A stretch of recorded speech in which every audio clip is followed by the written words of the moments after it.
नमस्कार विद्यार्थी मित्रमैत्रिणींनो, मी डॉक्टर मीना आहेर, SNDT शिक्षणशास्त्र महाविद्यालय पदव्युत्तर विभाग पुणे. आज आपल्यासाठी भाषेचे अलंकार हा विषय घेऊन आलेले आहे. प्रथमतः आपण अलंकार ही संकल्पना समजून घेऊया. अलंकार म्हणजे दागिना की ज्याच्याद्वारे सौंदर्य अधिक खुलून दिसते. व भाषेचे अलंकार म्हणजे काय? तर भाषेला ज्याच्यामुळे शोभा येते त्या भाषेच्या गुणधर्मांना अलंकार असे म्हणतात. भाषेच्या अलंकाराचे दोन प्रमुख प्रकार पडतात. एक शब्दालंकार, यामध्ये अनुप्रास, यमक आणि श्लेष या अलंकारांचा समावेश होतो. दुसरा प्रकार आहे अर्थालंकार, यामध्ये उपमा, उत्प्रेक्षा, अपणहुती, रूपक, व्यतिरेक, अनन्वय, भ्रांतिमान, संदेह, अतिशयोक्ती, दृष्टांत, अर्थांतरन्यास, स्वभावोक्ती, अन्योक्ती, पर्यायोक्त, विरोध, असंगती, सार, व्याजस्तुती, व्याजोक्ती, चेतन गुणोक्ती या अलंकारांचा समावेश होतो. शब्दालंकारातील पहिला अलंकार आहे तो अनुप्रास. एखाद्या वाक्याच्या किंवा कवितेच्या चरणात एकाच अक्षराची पुनरावृत्ती होऊन त्यातील नादामुळे जेव्हा त्याला सौंदर्य प्राप्त होते त्याला अनुप्रास अलंकार असे म्हणतात. याचं आपण एक उदाहरण बघूया. पेटविले पाषाण पठारावरती शोभांनी, गळ्यामध्ये गरिबांच्या गाजे संतांची वाणी. यामधली जी प्रथम ओळ आहे त्यामध्ये प या शब्दाची पुनरावृत्ती झालेली आहे आणि दुसऱ्या ओळीमध्ये ग या अक्षराची पुनरावृत्ती होऊन एक प्रकारचा नाद निर्माण झालेला आहे. एक प्रकारची शब्द चमत्कृती साधली गेलेली आहे. शब्द अलंकारातील दुसरा प्रकार पडतो तो यमक. कवितेच्या चरणात शेवटी किंवा मध्ये किंवा ठराविक ठिकाणी एक वा अनेक अक्षरे वेगवेगळ्या अर्थाने आल्यास यमक अलंकार होतो. आपण एक उदाहरण बघूया. सुसंगती सदा घडो, सुजनवाक्य काणी पडो, कलंक मतीचा झडो, विषय सर्वथा ना आवडो.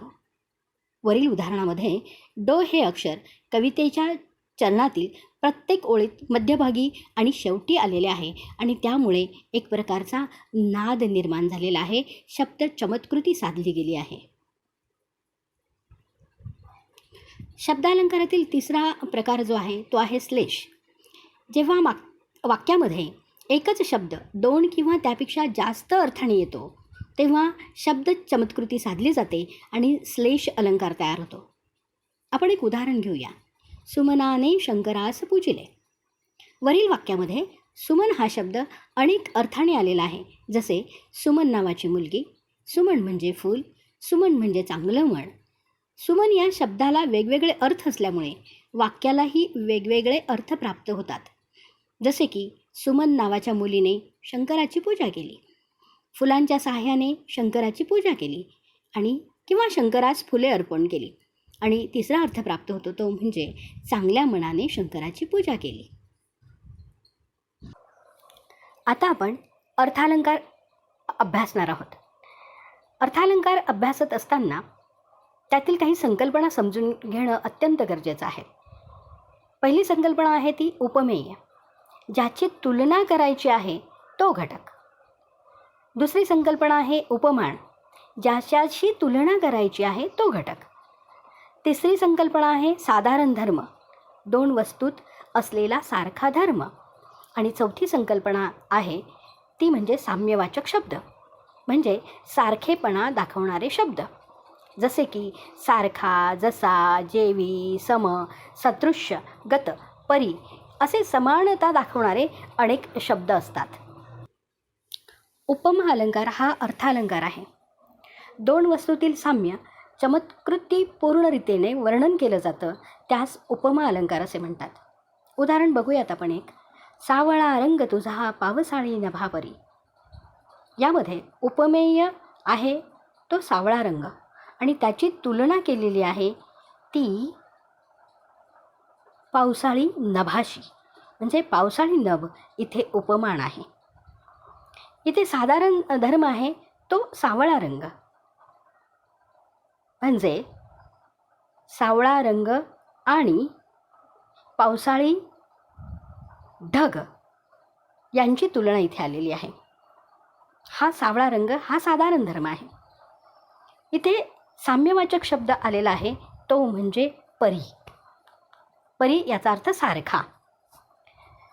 दुसरं इथे उदाहरण दिलं आहे ते आभाळागत माया तुझी आम्हावरी राहू दे. म्हणजे आभाळाची तुलना ही मायेशी केलेली आहे. आभाळासारखं विशाल अशी ती माया असली पाहिजे आणि तुलना करण्यासाठी गत हा शब्द, साम्यवाचक शब्द इथे वापरला गेलेला आहे. उत्प्रेक्ष अलंकार. यामध्ये उपमेय हे जणू उपमान आहे अशी कल्पना केली जाते, तेव्हा उत्प्रेक्ष अलंकार होतो. या अलंकारात ज्याची तुलना करायची आहे तो आणि ज्याच्याशी तुलना करायची आहे तो, हे दोन्ही घटक एकच आहे असा भास निर्माण केला जातो. या अलंकारामध्ये उपमेय आणि उपमान हे दोन्ही एकच आहे हे दाखवण्यासाठी जणू, जणू काय, गमे, वाटे, भासे या शब्दांची योजना केलेली असते. उदाहरण बघूया आपण एक. ती गुलाबी उषा म्हणजे परमेश्वराचे प्रेमच जणू. अत्रीच्या आश्रमी नेले मज वाटे, माहेरची वाटे खरे खुरे. पहिल्या उदाहरणामध्ये गुलाबी उषेची तुलना परमेश्वराच्या प्रेमाशी केलेली आहे आणि या दोघांचं साम्य दाखवण्यासाठी जणू हा शब्द वापरलेला आहे. दुसरा जो प्रकार आहे त्यामध्ये सीतेला असं वाटतं की अत्रींचा आश्रम म्हणजे माहेरच आहे माझं. वाटे म्हणजे वाटणं असा अर्थ आहे. जो लाल रंगामध्ये शब्द दिलेला आहे त्या शब्दाचा अर्थ वाटणं. मला असं वाटलं की अत्रींचा आश्रम म्हणजे जणू काही माझं माहेरच आहे. आता आपण अपनहुती अलंकार पाहूयात. उपमेयाचा निषेध करून ते उपमान आहे असे सांगितले जाते, तेव्हा तिथे अपनहुती अलंकार होतो. अपनहुती या शब्दाचा अर्थ लपविणे किंवा झाकणे असा होतो. एक उदाहरण बघूयात आपण त्यासाठी. न हे नयन पाकळ्या ओमलल्या सरोजातील. डोळे नाहीच, त्या कमळाच्या ओमललेल्या पाकळ्या आहेत असा त्याचा अर्थ आहे. न हे वदन चंद्रमा शरदेचा गमे जणू. चेहरा नाहीच तो, शरद ऋतूतील जणू तो चंद्रच आहे असा भास निर्माण होतो आहे असं कवी म्हणतो आहे. आपण दुसरं एक उदाहरण बघूया. आई म्हणून कोणी आईस हाक मारी, ती हाक येता काणी मज होय शोककारी. नोहेच हाक माते मज वाटते कुठारी. म्हणजे कोणी आई म्हणून हाक मारली तर माझा जीव अत्यंत व्याकुळ होतो आहे. ती हाक नाही आहे, ती जणू माझ्या हृदयावर कोणीतरी कुऱ्हाडीचा घाव घालतो आहे असं कवीला वाटतं आहे. आता आपण रूपक अलंकार म्हणजे काय हे पाहू. उपमेय आणि उपमान यात एकरूपता आहे, ते भिन्न नाहीत असे वर्णन जेथे केलेले असते तेथे रूपक अलंकार तयार होतो. म्हणजे ज्याचं वर्णन करायचं आहे आणि ज्याच्याशी त्याची तुलना करायची आहे हे दोन्ही घटक एकच आहे असा भास निर्माण केला जातो या अलंकारामध्ये. आपण एक उदाहरण बघूया. बाई काय सांगू स्वामीची ती दृष्टी, अमृताची वृष्टी मज होय. स्वामी म्हणजे पती. म्हणजे पती जेव्हा माझ्याकडे बघतो तेव्हा मला अमृताचा वर्षाव झाला आहे असं वाटतं. म्हणजे पतीचं बघणं आणि अमृताचा वर्षाव हे दोन्ही एकच आहे असे इथे वर्णन केलेले असते.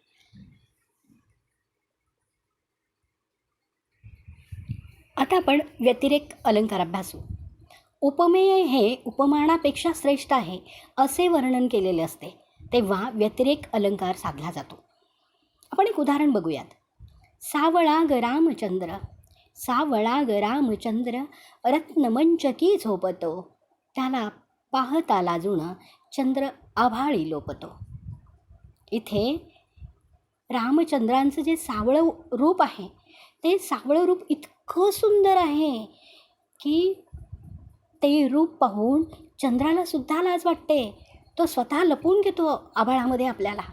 म्हणजे चंद्राच्या सौंदर्यापेक्षा जास्त सुंदर श्रीरामचंद्र आहेत असा इथे भास निर्माण केलेला असतो. अनन्वय अलंकार. उपमेयाला दुसरे कशाचीही उपमा दिली जात नाही. म्हणजे उपमेयाला फक्त आणि फक्त उपमेयाचीच उपमा दिली जाते, तेव्हा अनन्वय अलंकार तयार होतो. आपण एक उदाहरण बघूया. आहे ताजमहल एक जगती तोच त्याच्या परी. याचा अर्थ असा होतो की ताजमहालासारखा सुंदर ताजमहलच आहे, त्याच्यासारखी दुसरी कलाकृतीच नाही आहे. दुसरं उदाहरण आपण बघूया. या दानाशी या दानाहून अन्य नसे उपमान. म्हणजे दाणासारखं श्रेष्ठ दाणच आहे, त्याला दुसरी कशाचीही उपमा देता येणार नाही आहे. आणखीन एक उदाहरण बघूया आपण. मोरपंत एके ठिकाणी अर्जुनाचं वर्णन करताना म्हणतात, झाले बहु होतील बहु आहेतही बहु, पण या सम हाच. म्हणजे अर्जुनासारखा धनुर्धर फक्त अर्जुनच, अशी इथे कल्पना केली जाते. भ्रांतिमान अलंकार. उपमानाच्या जागी उपमेय आहे असा भास निर्माण केला जाऊन तशी कृती घडते, तेव्हा भ्रांतिमान अलंकार तयार होतो. भ्रांती या शब्दाचा अर्थच भ्रम असा आहे.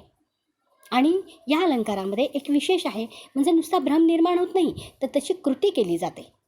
आपण एक उदाहरण बघूया. हंसा विलकुनी सुधाकर अष्टमीचा, म्या मानिला निटिल देश तिचाच साचा, शंखद्वयी धरुणी कुंकुम कीरवाणी, लावावया तिलक लांबविला स्वपाणी.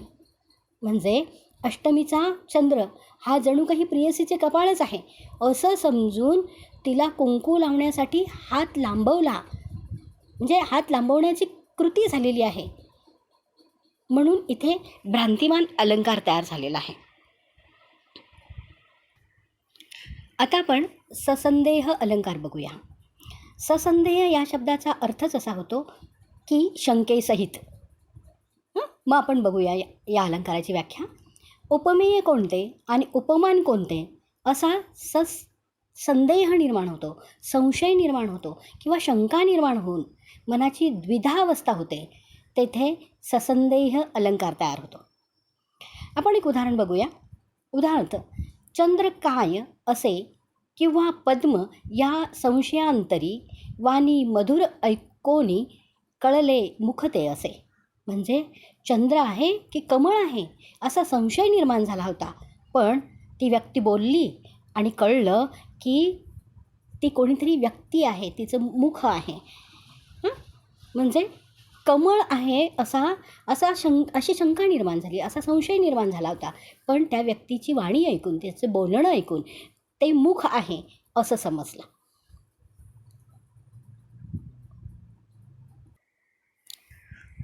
अतिशयोक्ती अलंकार. कोणतीही कल्पना आहे त्यापेक्षा फुगवून सांगताना त्यातील असंभाव्यता अधिक स्पष्ट करून सांगितलेली असते, त्यास अतिशयोक्ती अलंकार असे म्हणतात. एक उदाहरण बघूया आपण. दमडीचं तेल आणलं, सासूबाईचं न्हाणं झालं, मामंजींची दाढी झाली, भाऊजीची शेंडी झाली, उरलेलं तेल झाकून ठेवलं, लांडोरीचा पाय लागला, वेशीपर्यंत ओघळ गेला, त्यात उंट पोहून गेला. आता ही सगळी अशक्यता आहे. दमडीचं तेल ते किती असणार आहे, त्यात सासूबाईचं न्हाणं, मामंजींची दाढी, भाऊजीची शेंडी, एवढं सगळं झालं आणि इतकं तेल उरलं की ते झाकून ठेवलं आणि त्याला लांडोरीचा पाय लागला. आणि आता लांडोरीचा पाय किती असणार आहे, की त्याच्यात किती बळ असणार आहे, पण तिचा पाय लागला आणि ते तेल झाडलं आणि त्याचा ओघळ कुठपर्यंत जावा, तर गावाच्या वेशीपर्यंत.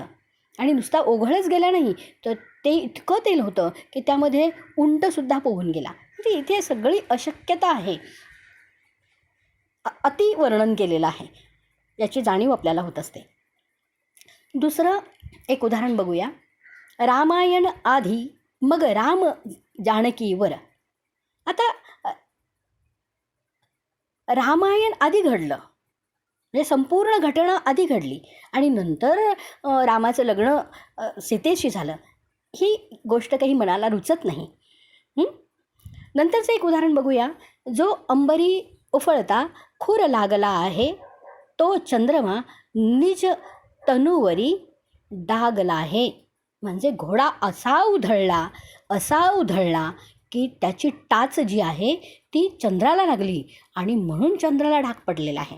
हे सगळे जे वर्णन आहे ती अतिशयोक्तीपूर्ण वर्णनं आहेत. म्हणून इथे अतिशयोक्ती असा अलंकार तयार होतो. नंतरचा अलंकार आहे तो दृष्टांत अलंकार. एखाद्या विषयाचे वर्णन करून झाल्यावर ती गोष्ट पटवून देण्यासाठी त्याच अर्थाचा एखादा दाखला उदाहरण म्हणून दिलेला असतो. त्या ठिकाणी दृष्टांत अलंकार तयार होतो. उदाहरण बघू आपण एक, की लहानपण देगा देवा, मुंगी साखरेचा रवा, ऐरावत रत्न थोर, त्यास अंकुशाचा मार. याचा अर्थ असा होतो की तुम्ही जितके नम्र व्हाल तितके तुम्हाला त्याची चांगली फळं मिळतील. पण तुम्ही अरेरावी करायला लागलात, उर्मट झालात, तर तुम्हाला नक्कीच शिक्षा मिळेल. नंतरचं एक उदाहरण आपण बघूया. नकळत जरी पाय विस्तवावर पडला तरी तो भाजल्याशिवाय राहत नाही. म्हणजे नकळत जरी आपल्या हातून काही चूक झाली असेल तरी त्याची शिक्षा आपल्याला मिळाल्याशिवाय राहत नाही. या अलंकारामध्ये काही साम्यवाचक शब्द असतात. ते समजले की हा अलंकार कोणता आहे हे आपल्याला नक्कीच समजतं. ते साम्यवाचक शब्द आहे म्हणजे जसे, जेवी, सारखा, सम असे शब्द या अलंकारामध्ये येतात आणि म्हणून हा अलंकार आपल्याला सहज ओळखता येतो. अर्थांतरण्यास अलंकार. एखाद्या सामान्य विधानाच्या समर्थनार्थ विशेष उदाहरणे किंवा विशेष उदाहरणावरून शेवटी एखादा सामान्य सिद्धांत काढला जातो. त्या ठिकाणी अर्थांतरण्यास हा अलंकार तयार होतो. आता अर्थांतर या शब्दाची आपण जर फोड केली तर अर्थांतर म्हणजे दुसरा अर्थ, न्यास म्हणजे जवळ ठेवणे, म्हणजे दुसरा अर्थ जवळ ठेवणे. काही उदाहरण आपण बघूया. पहिलं उदाहरण बघूया. एका हाते मुली, कधी वाजते का टाळी. एका हाताने कधी टाळी वाजते का. टाळी वाजवण्यासाठी 2 हात असावे लागतात ना. म्हणजे कोणा एकाची चूक नसते, चूक दोघांचीही असू शकते असा त्याचा अर्थ होतो. दुसरं उदाहरण आपण बघूया. सावळा वर बरा गौरवधूला, म्हणजे गोऱ्या पाण मुलीला सावळ्या रंगाचा मुलगा शोभून दिसतो. आणि तिसरं उदाहरण बघूया. जातीच्या सुंदरा काहीही शोभते, म्हणजे जो खरंच सुंदर आहे त्याला नटण्यासाठी अलंकारांची गरज नाही असा त्याचा अर्थ होतो. स्वभावोक्ती अलंकार. या अलंकारात एखाद्या व्यक्तीचे, प्राण्याचे, वस्तूचे, त्याच्या स्वाभाविक स्थितीचे किंवा हालचालीचे यथार्थ वैशिष्ट्यपूर्ण वर्णन केलेले असते. उदाहरणांच्या साहाय्याने आपण समजून घेऊयात. गणपतवाणी विडी पितांना चावायाचा नुसतेच काडी, म्हणायाचा अनमनाशीच की या जागेवर बांधीन माडी.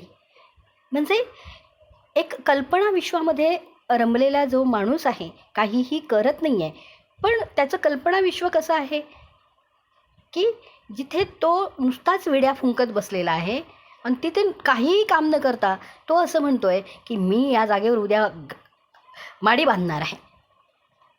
तर इथे त्याच्या हालचालींचं वैशिष्ट्यपूर्ण असं वर्णन केलेलं आहे. दुसरं एक उदाहरण बघूया. मातीत ते पसरिले अतिरम्य पंख, केली उतरवली पांडूर निष्कलंक, चंचू तशीच उघडी पदलांबविले, निष्प्राण देह पडता श्रमही निमाले. इथे खूप सुंदर कल्पना आहे मुलांना, की एक चिमणी आहे आपल्या पाखरांना चारा घेऊन आलेली आहे आणि तिच्या त्या चोचीमध्ये तो चारा आहे, पण लेकरांना भरवण्याच्या अगोदरच तिला एक बाण लागतो आणि ती जमिनीवर पडते आणि मग तिची ती चोच तशीच उघडी राहते. ती पाठीवर पडल्यामुळे तिचं पोट वरती दिसतं, ते पांढरं असं पोट तिचं दिसतं आहे आणि तिने आत्तापर्यंत जे श्रम घेतलेले आहे ते ती गतप्राण होताच तिचे श्रमही संपले असा त्याचा अर्थ आहे.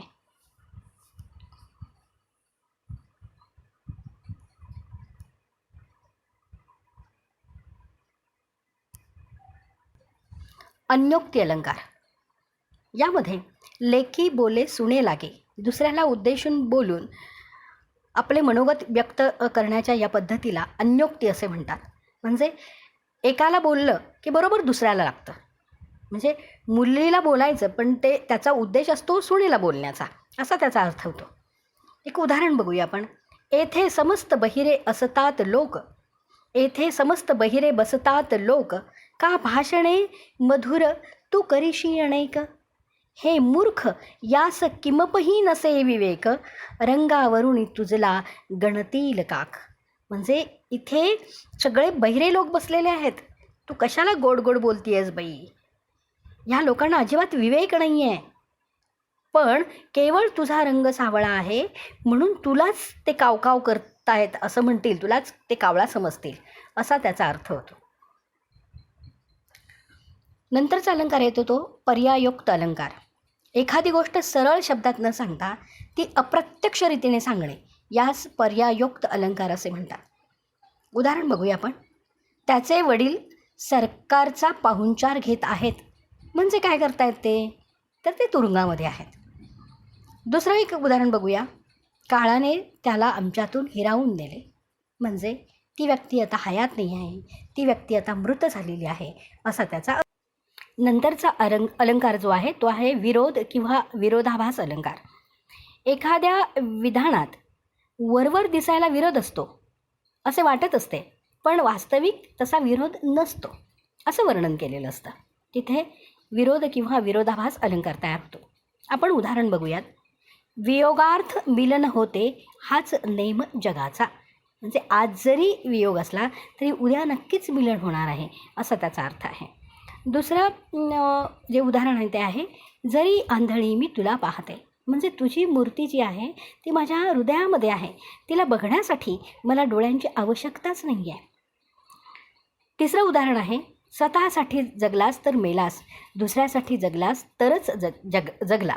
म्हणजे स्वतःसाठीच तू आयुष्यभर करत राहिलास तर त्याचा काहीच उपयोग होणार नाही. तुझ्या मृत्यूनंतर तुझं कोणी नावही घेणार नाही, पण तू दुसऱ्यासाठी आपलं आयुष्य दिलंस तर जग तुझं नाव काढे. त्यानंतरचं एक उदाहरण बघूया. सर्वच लोक बोलू लागले की कोणीच ऐकत नाही, सगळेच बोलायला लागले तर कोण ऐकणार आहे. असे ह्या उदाहरणांच्या सहाय्याने आपण विरोध हा अलंकार समजून घेतलेला आहे. असंगती अलंकार. यामध्ये कारण तेथेच कार्य घडावे असा जरी संकेत असला तरी कारण एका ठिकाणी असते आणि कार्य दुसऱ्याच ठिकाणी घडते असं वर्णन केलेलं असतं. आता हे आपण एका उदाहरणाच्या सहाय्याने समजून घेऊया.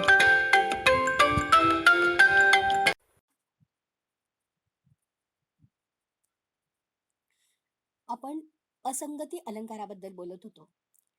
जेथे कारण असते तेथेच कार्य घडते असा संकेत असतो, पण या अलंकारामध्ये मात्र एका ठिकाणी कार्य घडते आणि कारण मात्र दुसऱ्याच ठिकाणी असतं आणि अशा वेळेस असंगती अलंकार तयार होतो. आपण एक उदाहरण बघूया. कोणी कोडे माझे उकलील का, कोणी शास्त्री रहस्य कळविल का, हृदयी तुझ्या सखी दीप पाजळे, प्रभा मुखावरी माझ्या उजळे. नवरत्ने तू भूषविले, मन मन खुलले आतील का, गुलाब माझ्या हृदयी फुलला, रंग तुझ्या गालावर खुलला. पायात माझ्या काटा पायात माझ्या ऋतला, शूल तुझ्या अंतरी कोमल का.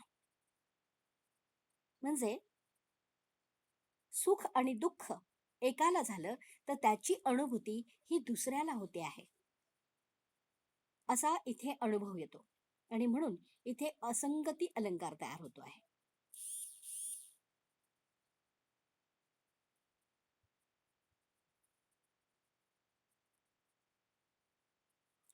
त्यानंतरचा दुसरा अलंकार आहे तो म्हणजे सार अलंकार.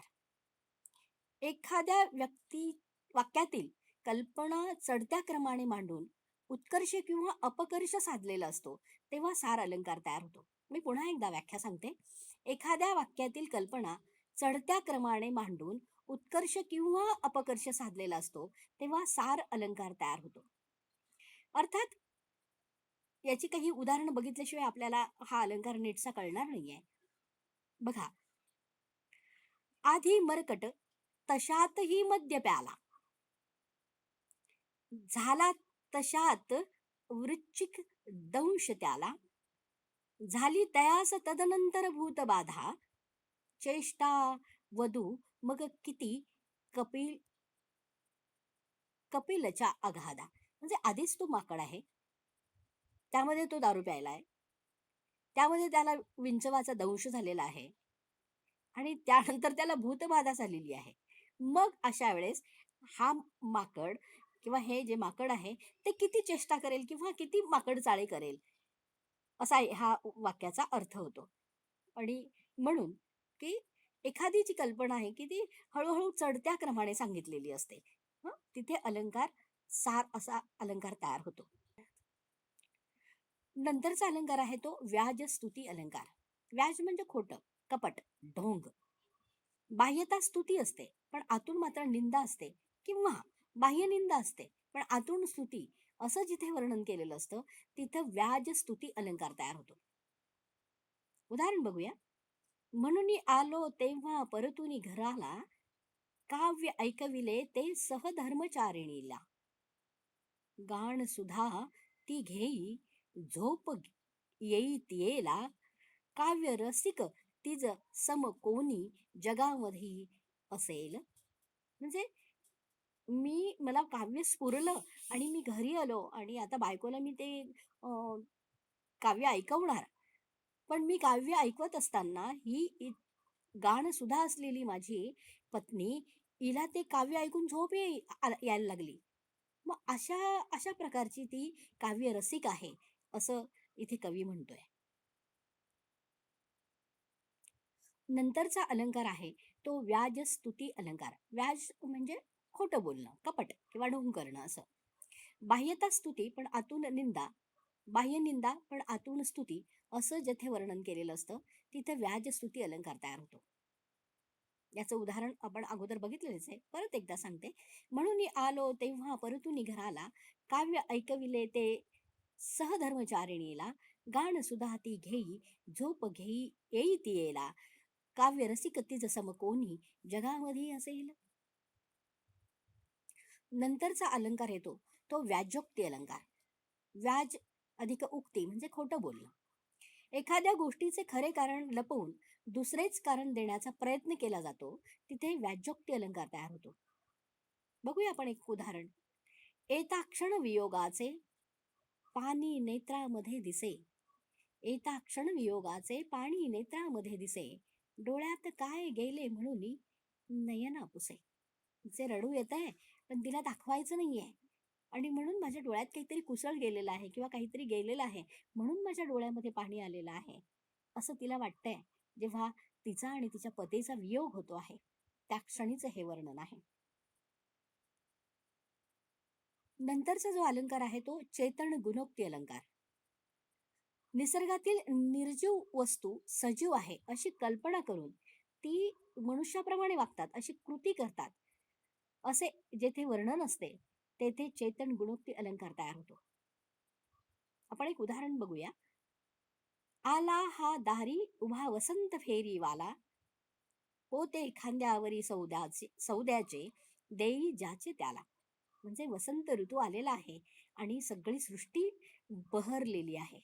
म्हणजे वसंत ऋतूला इथे फेरीवाला असं म्हटलेलं आहे.